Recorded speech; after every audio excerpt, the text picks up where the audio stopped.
smelling very outdoorsy right here.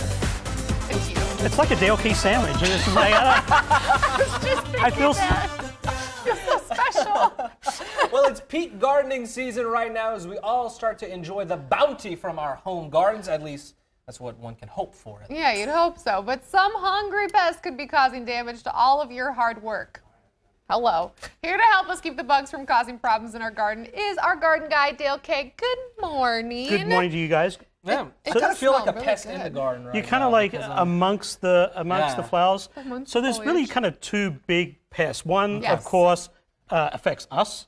Right. Really not the plants. And then the other one is really devastating to home gardens. So let's start with the mosquito and how we can control that, because we go to all that hard work, planting in the spring, and then at this time of year, you want to enjoy your garden, relax, Right, and sure. sit outside, right? So these mosquitoes are, they're a problem in Minnesota. We know that, but there are actually some plants that you can plant in your garden that will actually repel and keep them away, and they're very effective. And if you were to look up Mr. Google and look up mosquito repelling plants, Mr. Google. you come across 30, 50 yada you, right? Right. But there is some really better ones out of that whole group. So Okay. we'll take a peek at those right now, and a lot of them you'll find commonly in our herb gardens, particularly, and really the best one is just your ordinary old sweet basil. It does a very good job of not only repelling mosquitoes, but repelling all sorts of critters.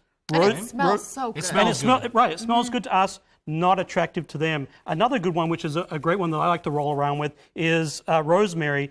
Really pungent fragrance, but the essence of rosemary is a great repellent for mosquitoes. Really? As is mint. All the mints are great. And another great little secret herb that's really good at repelling mosquitoes is lemon balm. And if you were to kind of that smells fantastic. it kind of smells Wow. lemony, but that they don't essence like it? really Well, they these are they all don't things like you it. can also use in the home too if you want to do some cooking too. Exactly. So double benefits there. The citronella grass is where obviously citronella is derived from. That is also a very good one. Better crush than just its aromatics. The humble marigold, particularly the African marigolds, are super good at repelling mosquitoes. And then there's all the plants that mimic citronella, like all your pelargoniums or geraniums. You can get apple and spearmint, all types of pelargoniums, but this one here is citronella, also very good. And then lastly, or two other good ones, is lavender. Lavender is another great one. And then all your garlic or your alliums are really good at repelling mosquitoes. And you also get this wonderful little pom-pom like firework flower on the allium that kind of floats in the breeze. It's really, really cool. So how like many that. of these would you need to truly repel?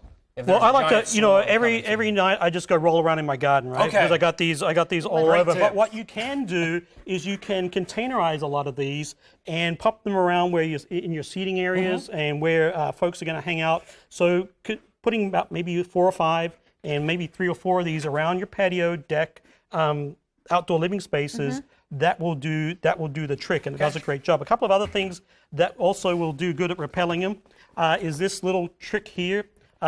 This is sodium chloride, yeast, and sucrose. You hang this in your trees, add some water, hang that in your trees. That does a great job of repelling mosquitoes as Eliminate well. too? Then there is, of course, the Japanese beetle. And this is the one that it drives me crazy. It devastates kills gardens. my roses. There it is on your screen. And these guys love doing 2 things. One is mating, reproducing. The other one is eating. And they have about 300 plants that they just love. Roses, hibiscus are some of their favorites, as well as birch trees and linden trees. And that damage that you're seeing there, that lacing of the linden tree there, that can be devastating for trees, because you never like to have trees going into winter or your plants going into winter stressed, and that's what they'll do. So there are some ways to control them. They've been around since about 1917. They did originate, or they are found native in Japan, hence the name Japanese beetle. But they've been kind of marching across the eastern seaboard for quite some time now. And really, in this neck of the woods, we've been lucky because we get so cold here that they haven't really been here that long. But in their first initial stages, in their first years anywhere, they do cause They're pretty invasive. They're pretty awful. They are a trouble. This year, a little bit later, I think, it's because of the lack of snow cover, and we were quite cool for so long. But some ways to control them. Yes. Number one is if you got veggies and you don't want to spray, just having some bug netting, just like this, is a really good idea. Keeps them at bay and allows your plants to grow and allows you to protect your plants without spraying. There are Japanese beetle traps that you can deploy. That is a nifty device. This has a pheromone contained in the bag. It attracts them. You just want to keep this away from any of your desirable plants. Okay, that's what I was going to ask, because we had those and we made the mistake of putting it too close. Yes, and then to the plant. Right, so kind of put it a little bit further away. Milky Spore is a great product for your lawn. The grubs overwinter there in your lawn. This is a biological control that will kill the grub. And then finally, if you do need to spray your plants, there is a product called BioNeem, or this neem oil. This is also a biological control and does a pretty good job of killing the adult beetle, which is they're approaching that life cycle. Okay, right now. all right. I want to talk about this when we come back from break. We are going to have Dale sticking around because you all had some questions for him to answer. You posted them on the Jason Show Facebook page. Stick around because he's going to answer those and tell me what's going on with this. It's lemonade. You drink it. Chuck it. More to come out.